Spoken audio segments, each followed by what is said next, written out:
ano daw yun eh kuya, 1990, ano ba yun? Hindi. Ay, 2002 pala daw. May stakan na rin yan.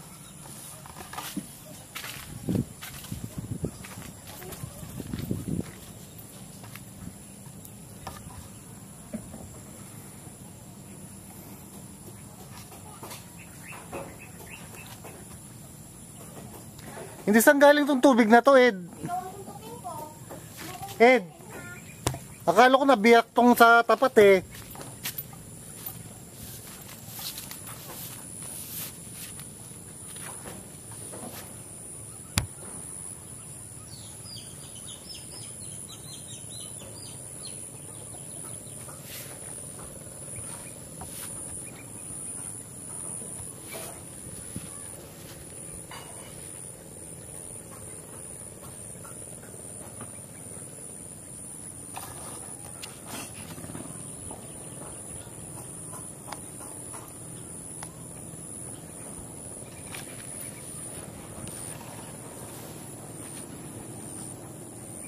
Hoy Ed!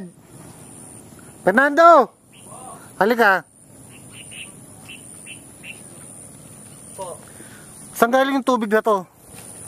saan kuya? Ito. Diyan kuya. Paano umapaw dito? Yun yung umapaw kuya, yung nandoon, yung umagos kanina.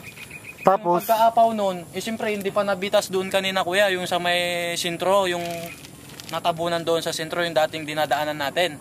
Di umapaw dyan, di napuno dito. Yun, umapaw talaga dito. hanggat saan? Dito, sabay ano nito. Ito, puno na to. Apaw dito. Tapos nung hindi na nakayanan nung ano dyan, doon nabitas.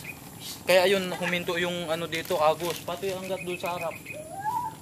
Tapos nung ano, dire-diretso hanggat sa hindi nabitas yung ano.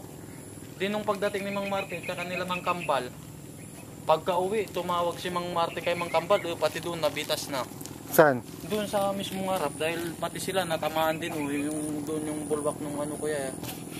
Nabitasan din sila kambal? Oh, muntik kung ano kuya. Yung hindi pa gaanong mahina yung agos kanina, talagang kung malakas na malakas, bitas din sila. Nakaano din sila eh. Isaka na rin sila una. Lakas ng agos. Lalo na kanina kuya yan, parang kala mo hindi maka